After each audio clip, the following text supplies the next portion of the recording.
है गाड़ी कौन सी है ये? Volvo shovel.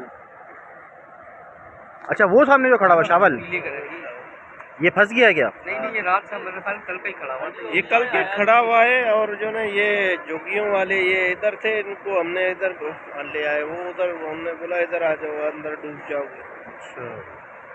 लाइक करें, सब्सक्राइब करें और बेल आइकन जरूर प्रेस करें।